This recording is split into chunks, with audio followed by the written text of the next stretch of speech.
Hi there guys and welcome to Dinos Vault once again. Today I'm checking out the Benelli TNT 600 GT, also known as the BN 600 GT in other markets out there, wherein GT stands for Gran Turismo in Italian, which means Grand Tour in English. Now this is indeed an undoubtedly grand in every which way one can think of, and a hardcore, meticulously crafted tourer it definitely is. This is the only tourer in the 600cc segment that comes with an inline 4-cylinder fire-breathing powertrain that would let you shoot through the highway like a guided missile through the sky. Let's not forget that it is a tourer which is meant for relaxed long commutes, for exploring distant places and distinct destinations while gathering some priceless moments that would just live on with you forever. At the same time, when you see that Italian flag on anything that runs on wheels, you cannot just predict what might be coming your way. The TNT 600 GT or the Grand Tourer is no exception, because here you get to experience excitement on a really grand scale.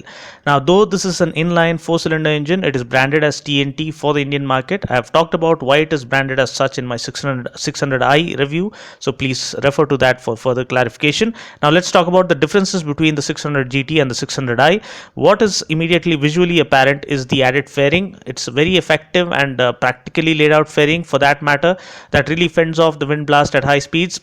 You also get an underbelly exhaust here as opposed to the twin underseat exhaust with the 600i. You also get an ergonomically designed single seat layout as opposed to the split seat layout on the 600i. You also get a mammoth 27-liter tank as opposed to the 15-liter tank of the 600i. Talking about the dimensions, the length is down by 10 millimeters when compared to that of the Street Fighter 600i. Width is up by 40 millimeters, height is up by 100 millimeters, and the wheelbase is shorter by 10 millimeters. Ground clearance remains the same for both the bikes at 150 mm, and this bike is 12 kgs heavier than the 600i, weighing in at 243 kgs wet. Now, talking about the design, when you park it next to the regular street nakeds, this one looks huge and imposing and menacing, just like the Indominerex from the Jurassic World movie, and on the road it just makes the other bikes look like those puny velociraptors.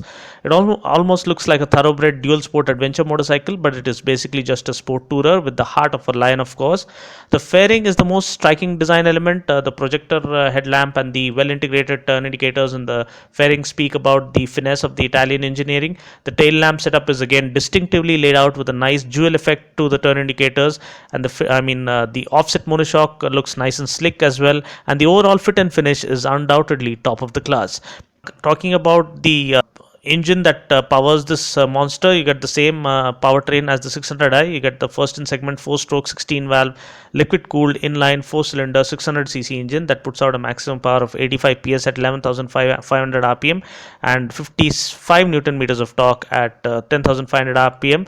It comes mated to a 6-speed gearbox with a 1 down 5 up gear shift pattern. Talking about the instrument cluster, you get a part digital part analog setup. So you get an analog tachometer. Digital display contains the speedometer, odometer, fuel gauge, engine temperature, trip meter, and a clock. Talking about my test ride experience, the tubular steel trellis frame up front combines with the all aluminum alloy casting at the rear to give unparalleled stability and superb handling once you get going. This is perfectly aided by the mass centralization concept, which is clearly evident with the underbelly exhaust. The gear shifts are smooth, the clutch is easy to operate, and the throttle response is phenomenal. In the city streets, you really can't do justice to this fire-breathing dragon. It is only when you hit the highway that you can really experience what this monster is truly capable of. High speed stability is phenomenal, the seat is extremely comfortable, and the raised handlebars along with the perfectly set foot pegs make sure that the ergonomics are spot on for long distance commutes. Seat height is 800 millimeters. Talking about the braking power, you get double floating 320 mm diameter discs up front with 4-piston radial calipers, and at the rear you get a 260 mm diameter disc with a 2-piston caliper. Even without ABS, brakes are extremely potent and can always keep a check on this beast should the need arise. Talking about the wheels and tires, you get 17-inch wheels with ultra sticky Pirelli tires. You get a 120 by 70 front tire and a 180 by 55 rear tire.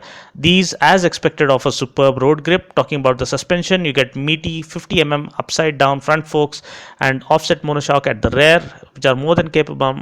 This suspension setup is more than capable of keeping any undulations that the road has to offer at bay. Now, it's available in 3 colors: green, white, and grey. Price ex showroom Hyderabad is 5.83 lakhs for the GT variant and 6.2 lakhs for the GTS variant, which comes with those storage boxes, also known as panniers.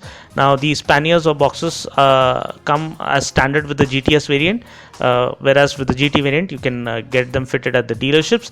So that's pretty much it. I just hope you found this video useful. Please feel free to check out my section wise playlist where you can find reviews on cars, bikes, scooters, mobile phones, tablets, TVs, headphones, headsets, etc. You can also check out my own songs and special feature videos like documentaries, etc. So that's about it. I just hope you found this video useful. Until next time, this is Dino saying ciao, take care, and God bless.